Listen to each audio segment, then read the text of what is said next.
Ақтауда жыл басынан бері 1807 адам тұрақты жұмысқа орналасты. Бұған қоса қоғамдық және жастар тәжірибесі әлеуметтік жұмыс орындарына барлығы 900-ге жуық маман жіберілген. Ал жаппай кәсіпкерлікті дамыту бойынша жұмыссыздар арасынан 5 адам кәсіп ашты. Мұның бәрі нәтижелі жұмыспен қамтуды және жаппай кәсіпкерлікті дамытудың 2017-2021 жылдарға арналған бағдарламасы аясында жүзеге асып отыр. Аталған бағдарламаның шапағатын көрген мамандардың бірі Жазира Бекенова. Өздігінен жұмыс таппаған ол Ақтау қалалық жұмыспен қамту орталығының көмегіне жүгінген. Осы жерден оған әлеуметтік жұмыс орнына жолдама берілді.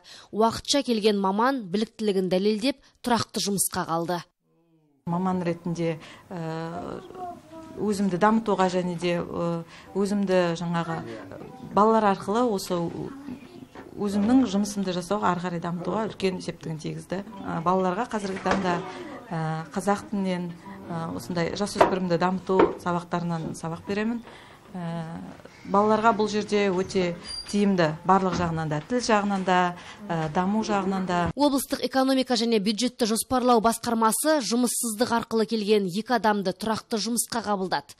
Сүйкім Айтбаева мен Әсем Қуанышбаева қазір басқарманың бас мамандары. Олар осы жерде жастар тәжірибесі бойынша 6 ай жұмыс істеген. Во-первых, когда я пришла сюда, в управлении, я ничего не знала. Басқармаға алғаш келгенде бұл құрылым туралы, жұмыс барысы туралы түсінбедім. Тәжірибеден өту арқылы бәрін үйрендім. Қазіргі жұмысым өзіме қатты ұнайды. Ұжымымыз тату тәтті. Мемлекеттік бағдарлама біз сияқты жастарға көп көмегін көрсетті.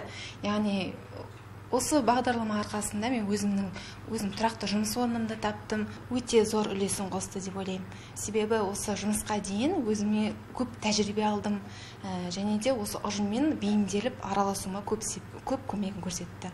Жыл басынан бері 212 маман жастар тәжірибесіне орналасқан, ал әлеуметтік жұмыс орындарына 87 адам жолданды.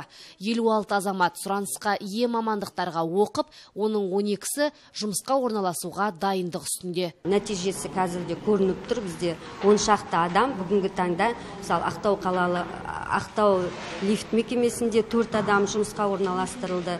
Ақтау тұрмыс мекемесіне қазір 2 адам жолданды. Аз болса да, мысалы мамандық бойынша 2-3 адам оқытса да, бірақ олар тұрақты жұмыспен қамтылып жатыр қазіргі таңда. Ақтауда жыл соңына дейін 5500 адамды жұмыспен қамту жоспарда, ал соның тең жартысын тұрақты жұмысқа орналастыру көзделіп отыр. Қазір жұмысы жүргендер еңбек.kz электрондық биржасы немесе CZ Ақтау мобильді қосымшасы арқылы үйде отырып бар жұмыстармен танысып өтініш қалдыра алады. Аягөз Оралбайқызы, Фархат Шатқам, Каспий ақпарат.